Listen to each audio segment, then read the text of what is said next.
Hello all, wishing you all a very happy new year. మేమైతే గుడికి వెళ్దామని చెప్పి రెడీ అయిపోయాము. మా ఆద్యమ ఫస్ట్ న్యూ ఇయర్ అండి. మా తేజాంష్ అయితే ఇయర్ బిగ్ బ్రదర్ లాగా అయితే ప్రమోట్ అయిపోయాడు. చాలా అంటే చాలా కేరింగ్గా చూసుకుంటాడు వాళ్ళ చెల్లిని.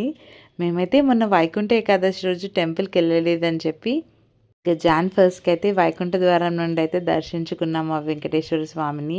తర్వాత చెల్లి వాళ్ళ ఇంటికి అయితే వెళ్ళిపోయాము. ఎందుకు అనంటే చెల్లి వాళ్ళ ఇద్దరు పిల్లలకు కూడా అస్సలు హెల్త్ బాగాలేదనమాట.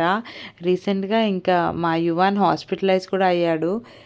ఈ మధ్యనే కొంచెం రికవర్ అవుతున్నాడు. మా హన్వికకి చాలా అంటే చాలా ఫీవర్గా ఉండింది. మమ్మీ కూడా చెల్లి వాళ్ళ ఇంట్లోనే ఉందన్నమాట. ఇంకా ఇక్కడ మా ఆద్యమ్మ అయితే ఫుల్ బిజీగా టీచర్స్తో ఆడుకుంటుందండి. తనకి టైం దొరికితే చాలు. ఈ మధ్యలో టీచర్స్ అయితే అస్సలు వదలట్లేదు. ఇంకా వీళ్ళిద్దరైతే యాజ్ యూజువల్గా ఫుల్ బిజీ అయిపోయారు.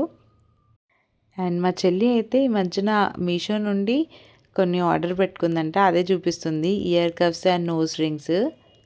సో ఇవి వచ్చేసి 3 నోస్ రింగ్స్ అనమాట. అండ్ నేనైతే ఇయర్ కప్స్ ట్రై చేస్తున్నాను. ఫస్ట్ వన్ వచ్చేసి మంచిగా ట్రెడిషనల్ వేర్కి అయితే యాప్ట్గా సూట్ అవుతుంది. చెవికి అయితే మంచిగా నిండుగా అయితే కనిపిస్తుంది. ఫస్ట్ వన్ అయితే చాలా బాగున్నాయి కదండి. అండ్ సెకండ్ వన్ కూడా ట్రై చేశాను. ఇదైతే వైట్ స్టోన్స్లో వచ్చింది. ఈ ఇయర్ కప్స్ అయితే మంచిగా డ్రెస్సెస్ పైకి ఇంకా శారీస్ పైకి కూడా వేసుకోవచ్చు కదా. అండ్ కాసేపు అయితే చెల్లి వాళ్ళ ఇంట్లో స్పెండ్ చేశాక ఈవినింగ్ అయితే ఇంటికైతే వెళ్ళిపోయాము. మా హస్బెండ్ ఆల్రెడీ కస్టమైజ్ చేయించాడు అనమాట కేక్ని. వాళ్ళ మమ్మీ బర్త్డే ఈరోజు. అత్తయ్య మామయ్య లేరనమాట.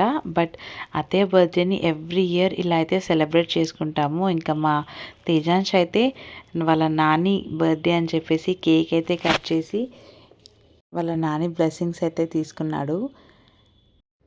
వీడియో నచ్చితే like, share and subscribe. See you in another video.